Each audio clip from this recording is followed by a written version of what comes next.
Hello class, welcome to this week's filmmaking lesson. So today, um, this was a filmmaking lesson. Okay, on so today, on today, well, so first we will be doing Walt Disney Home video releases.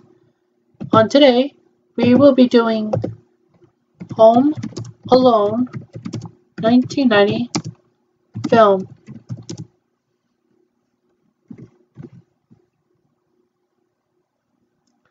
Here's Home Alone.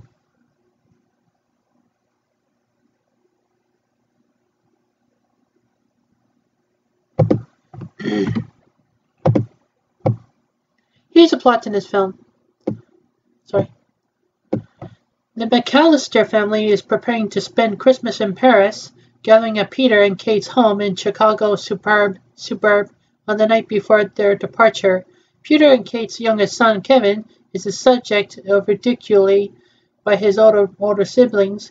Later, Kevin accidentally ruins the family dinner and their flight tickets to Paris after a scuffle with his older brother Buzz, resulting in him getting sent into the attic of the house as a punishment,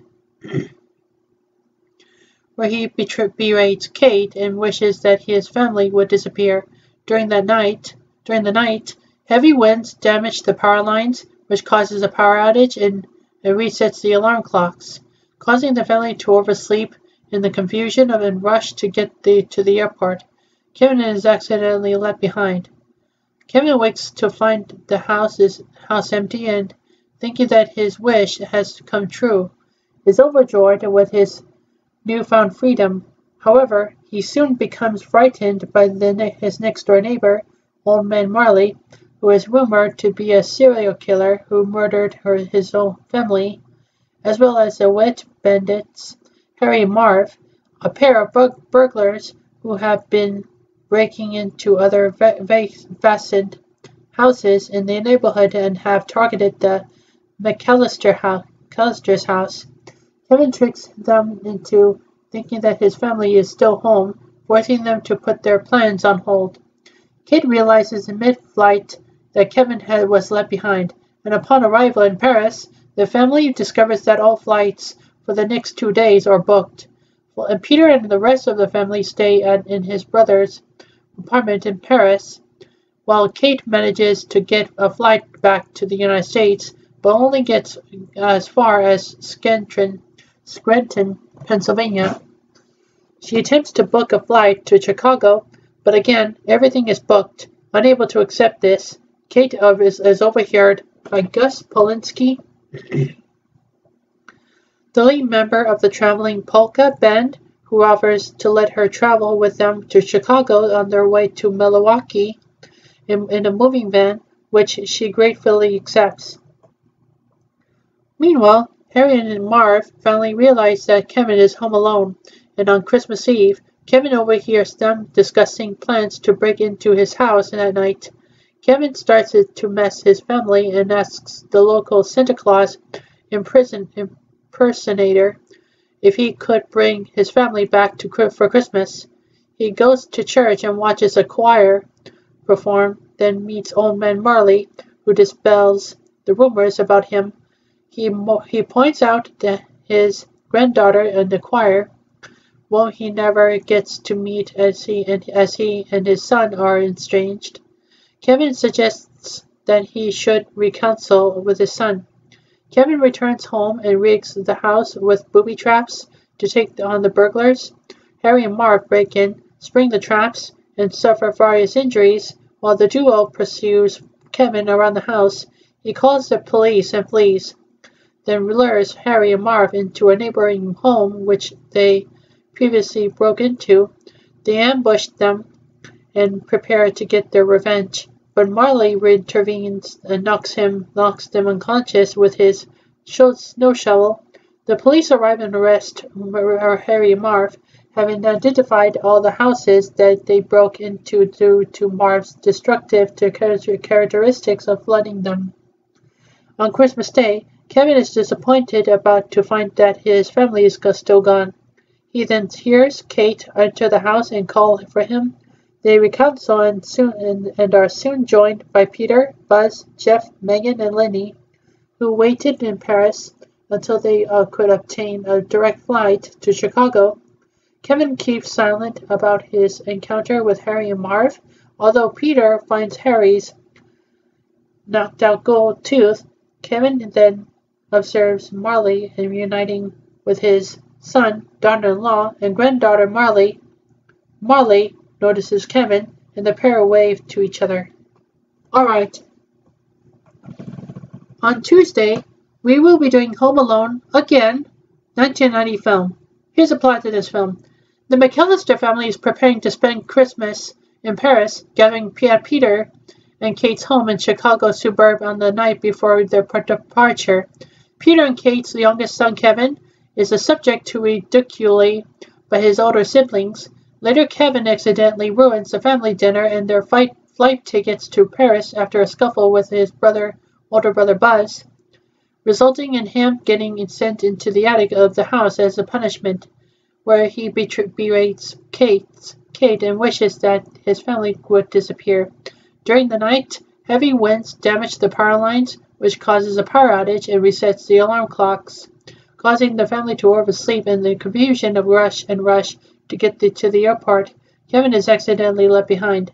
Kevin wakes to find the house empty and, thinking that his wish has become true, is overjoyed with his newfound freedom. However, he soon becomes frightened by his next-door neighbor, Old Man Marley, who is rumored to be a serial killer who murdered his own family, as well as the wet bandits Harry and Marv, a pair of burglars who have been breaking into other Vexen houses in the neighborhood and have targeted the McAllister's house. Kevin tricks them into thinking that his family is still home, forcing them to put their plans on hold.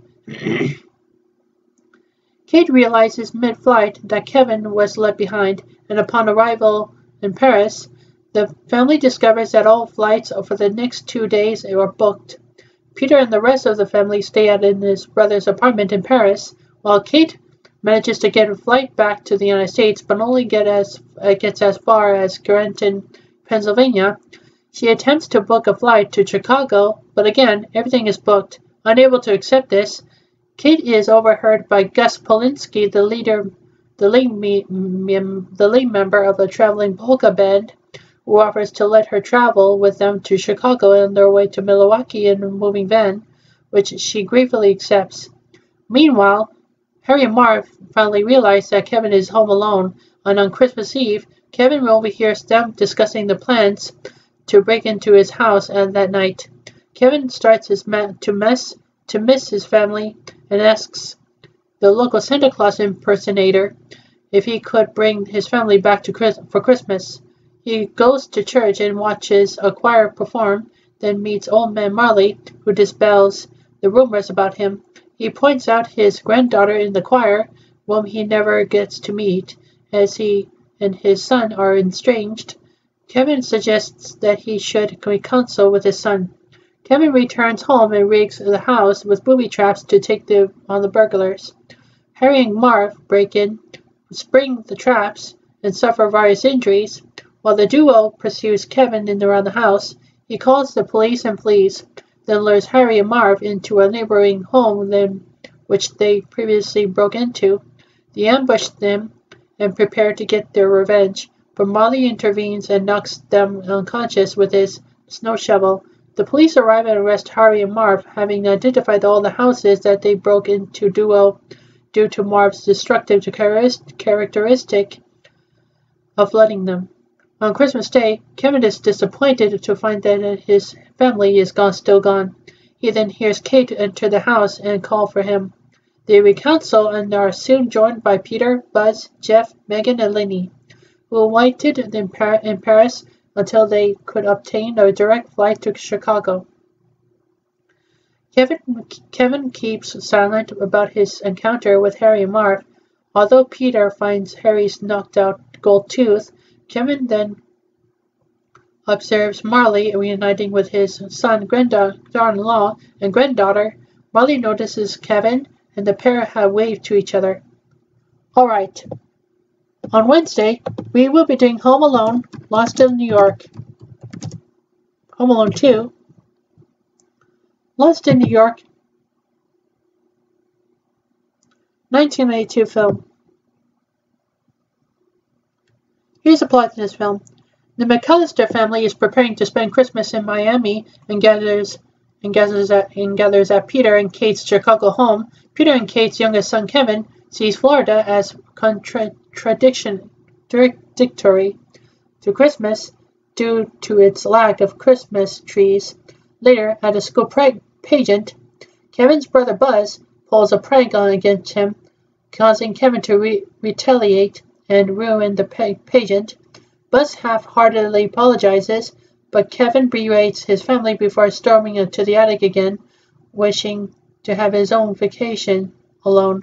Because Peter had accidentally unplugged the alarm clock, the family oversleeps again and they rush to make their flight. At the airport, Kevin stops to replace the batteries in his talk boy with new ones from Peter's bag. Losing sight of his family, Kevin inadvertently boards a flight to New York City after mistakenly following a man who is dressed like Peter. Upon arrival in New York City, Kevin decides to tour the city. While there, Kevin meets a homeless woman tending pigeons in Central Park, which frightens him. Kevin goes to the Plaza Hotel, where he uses Peter's credit card to check in. Meanwhile, Harry and Marv, now calling themselves the Sticky Bandits, have traveled to New York as well by stowing away in a fish truck after recently escaping from a prison in Chicago during a riot. Immediately begin seeking a new target to build up a fortune and then flee to the country. On Christmas Eve, Kevin visits a toy store where he meets a philanthropic owner, Mr. Duncan. Kevin learns that the proceeds from the store's Christmas sales will be donated to the Children's Hospital and provides a donation. As a token of appreciation, Mr. Duncan offers Kevin a pair of ceramic turtledovers as a gift, instructing him to give one to another person as a gesture of eternal friendship. After encountering Harry and Marv outside the store, Kevin runs away and returns to the plaza. The hotel's concierge confronts Kevin about the credit card, which had been reported stolen. Kevin flees the hotel after evading the staff, but is ambushed by Harry and Marv, who brag about their plan to kill him and break into the toy store at midnight. Just before he escapes and flees to Central Park and stows away on the back of a handsome cab. After landing at Miami International Airport, the rest of the family discovers that Kevin is missing. After tracking the whereabouts of the credit card, they fly to New York. Meanwhile, Kevin goes to his Uncle Rob's townhouse, only to find the house undergoing renovation while Rob and his family are still in Paris. In Central Park, he again encounters and befriends the pigeon lady. They go to Carnegie Hall, where the pigeon lady explains how her life collapsed when her lover left her. Kevin encourages her to trust her people again and promises to be her friend.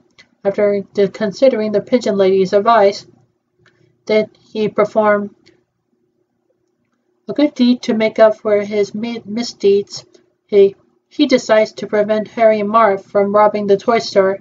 Having rigged the townhouse with booby traps, Kevin arrives at the toy store during Harry and Marv's robbery, takes their picture, and breaks a window, triggering the store's alarm. He then lures them to the townhouse, where they spring the traps and suffer various injuries. While the duo searches for Kevin outside of the townhouse, he calls the police and lures them into Central Park, where they capture him. Before they can shoot him, the pigeon lady intervenes and incapacitates them with birdseed and pigeons. Kevin then sets off fireworks to signal the police, who arrive shortly after to arrest Harry and Marv. finding Kevin's evidence against them. At the toy store, Mr. Duncan finds the note from Kevin explaining the robbery, remembering his fondness for Christmas trees. Kate finds Kevin making a wish at the Rockefeller Center Christmas tree, and they reconcile. On Christmas Day, a truckload of gifts arrive at the McAllister's hotel room from the toy store as a reward for Kevin foiling the robbery. Kevin reconciles with the rest of his family and goes to Central Park to give the pigeon lady the second turtle loaf, cementing their friendship. Alright. On Thursday, we will be doing Miracle on 34th Street.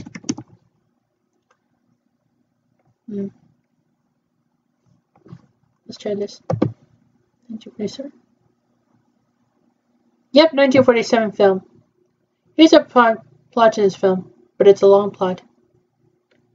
Kris Kringle and McGuinn is indignant to find that the man, Percy Hilton, assigned to play a Santa in the annual Macy's Thanksgiving Day parade, is intoxicated when he complains to event director Doris Mulker. Maureen O'Hara. She persuades Kris to take his place. He does so well that he is hired to play Santa at Macy's flagship New York City store on 34th Street.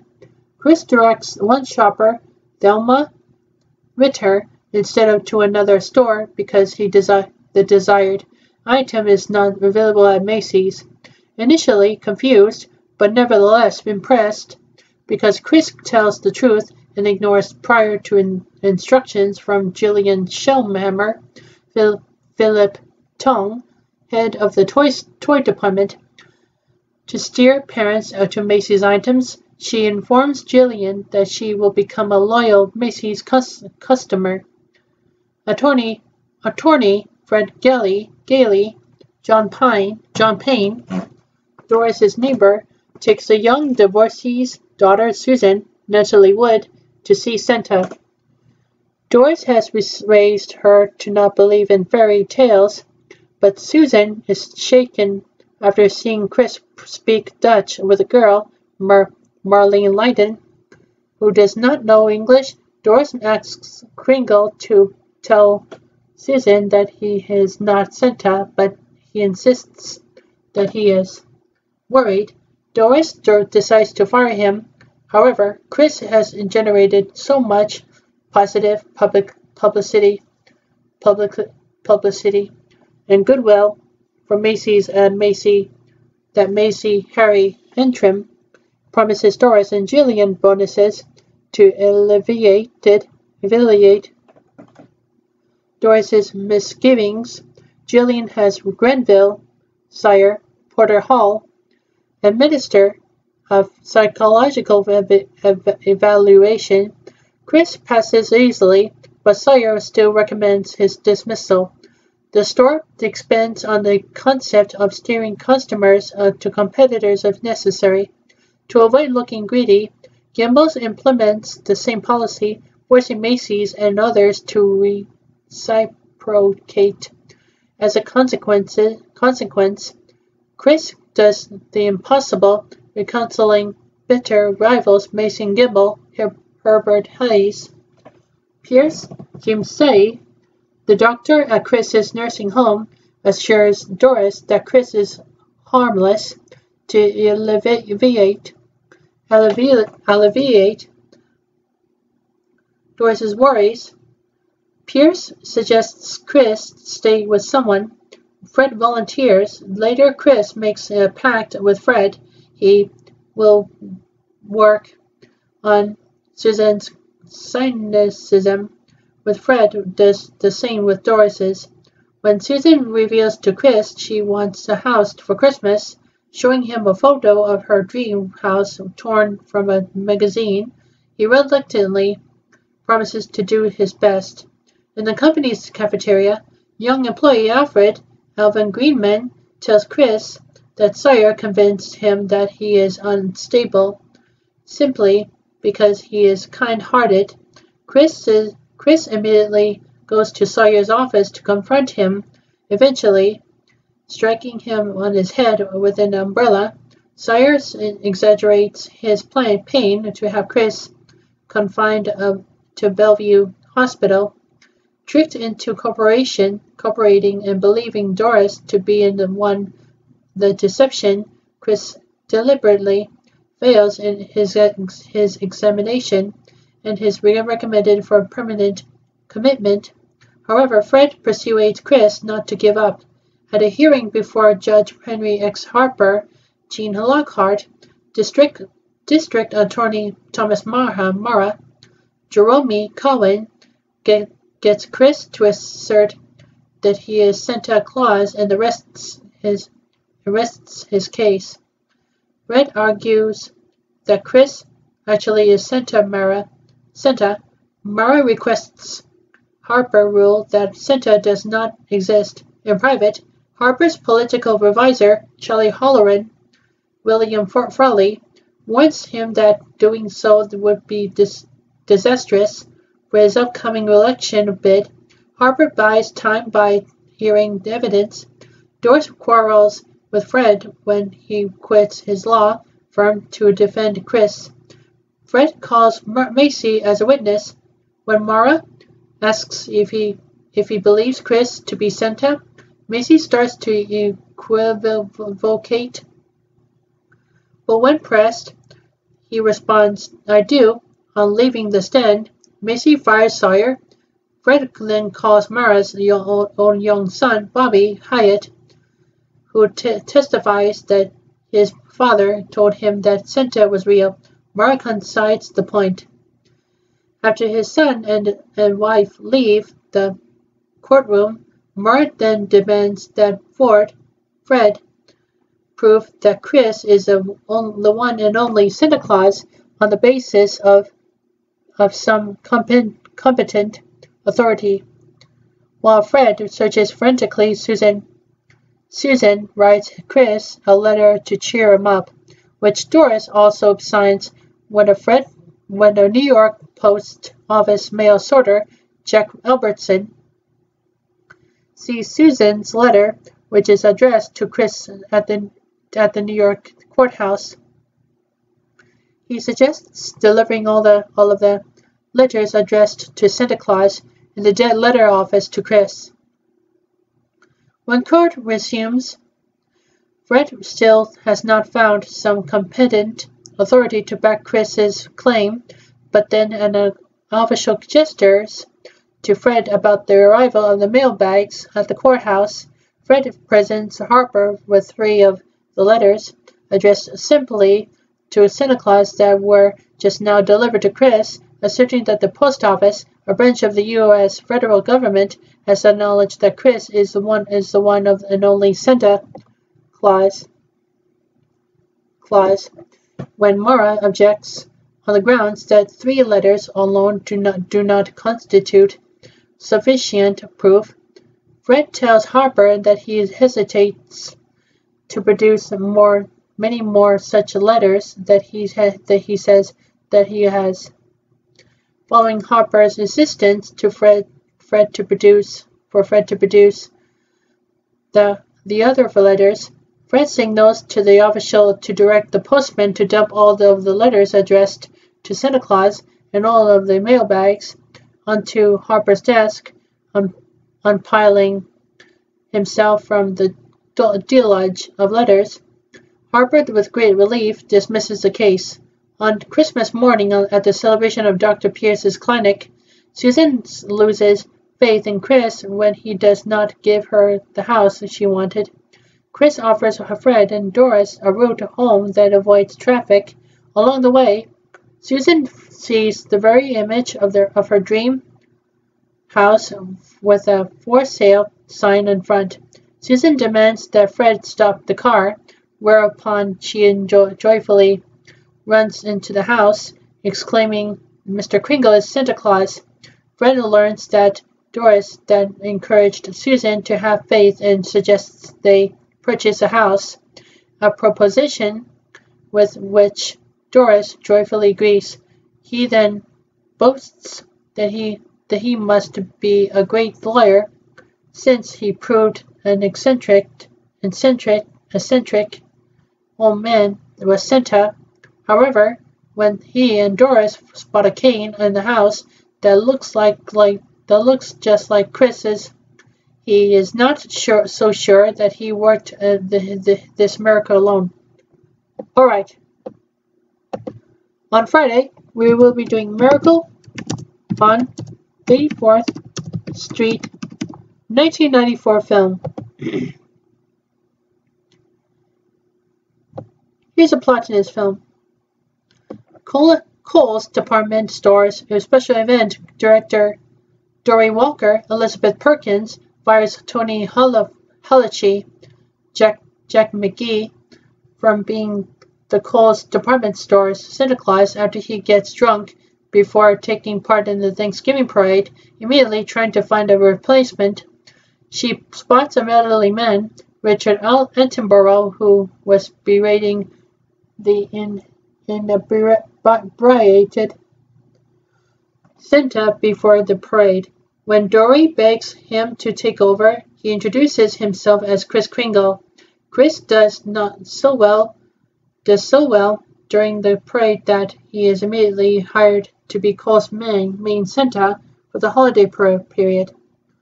All the children in New York begins to believe that he is the real Santa, with the exception of Dory's 6-year-old daughter Susan, Mara Wilson. Dory's boyfriend Brian Bilford, Dylan McDermott, does his best to convince Susan to believe, while being babysat one night by Kris. Susan shares with him her Christmas wish.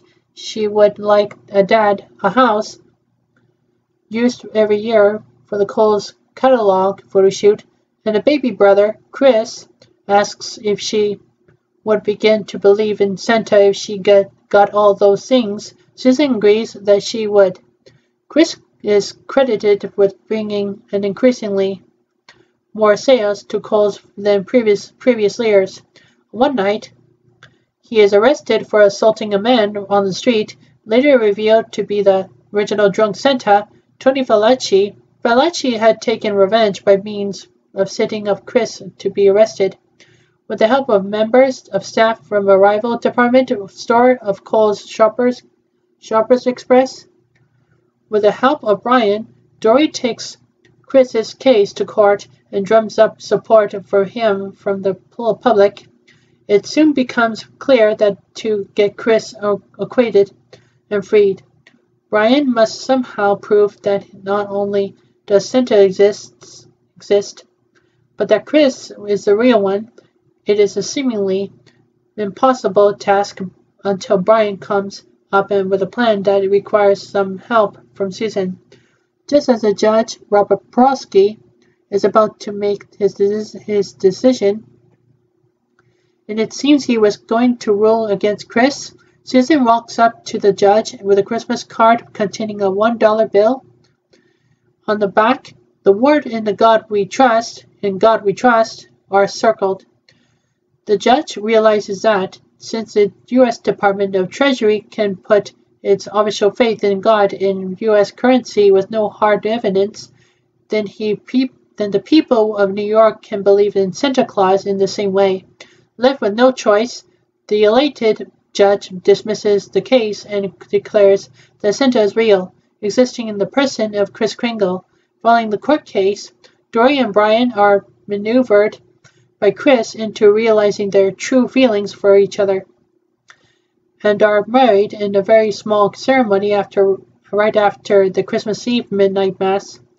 On Christmas morning, Susan wakes to the news of the marriage via the bright reflections of Dory's engagement ring on the Christmas tree, and is elated to see that she has one of her Christmas wish.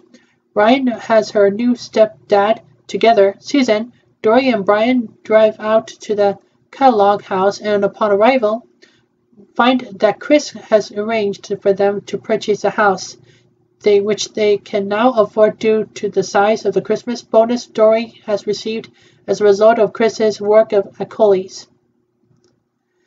Susan, now having got 2 out of 3 of her wishes, excitedly runs upstairs in the house to look at her bedroom. Dory and Brian are about to kiss when Dory asks her what the last part of her Christmas wish was, and she triumphantly announces that it was a baby brother. Dory and Brian both look at each other, shocked, before glancing down at Dory's stomach and sharing a kiss. The film ends with the belief that Susan has now received all she asked for in her wish. It is mentioned that Chris has gone overseas. All right, that's all the Walt Disney Home Video releases we got. So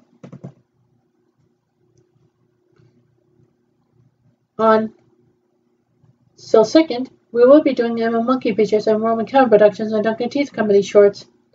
It is about the red squirrel who gets a new computer called Windows NT Workstation 4.0.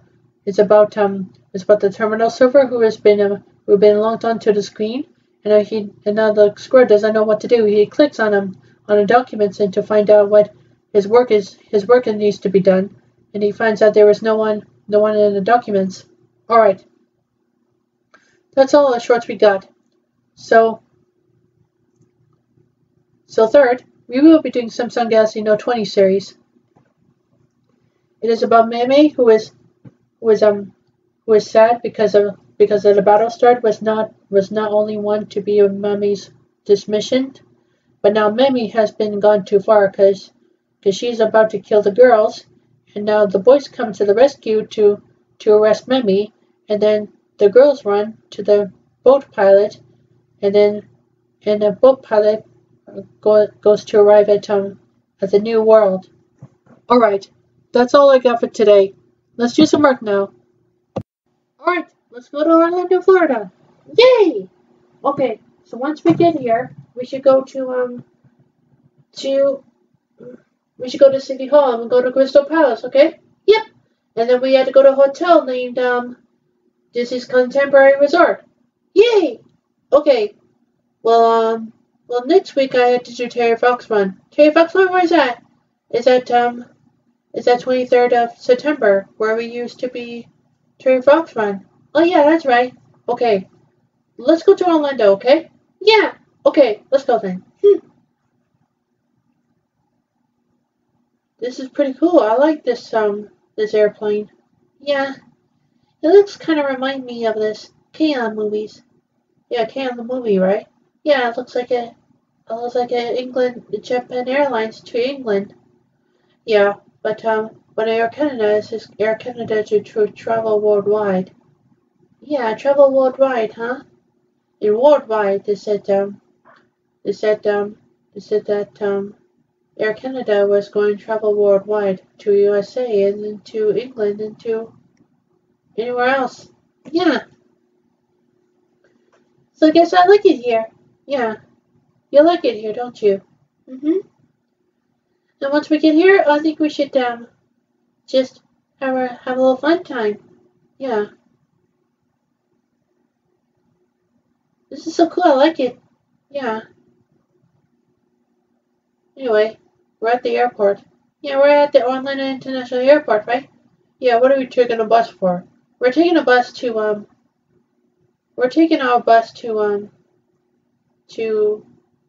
Disney's Animal Magic Kingdom. To Magic Kingdom? Yeah, to Magic Kingdom. Okay, we're taking the bus here? Yep, we're taking the bus to Magic Kingdom. Okay. And we should go walk to Disney's Contemporary Resort because Magic Kingdom was right near Disney's Contemporary Resort when the YouTuber walked there. Yeah, he walked from Disney's Contemporary Resort to Magic Kingdom. Really? Yeah. And we're going from Magic Kingdom to Disney's Contemporary Resort. Okay. Well, Makata, what's that? I think we should turn off anyway. Yeah, we should turn off anyway. Because we're taking a bus here. Okay. Well, let's turn off anyway, okay? Okay, good, good.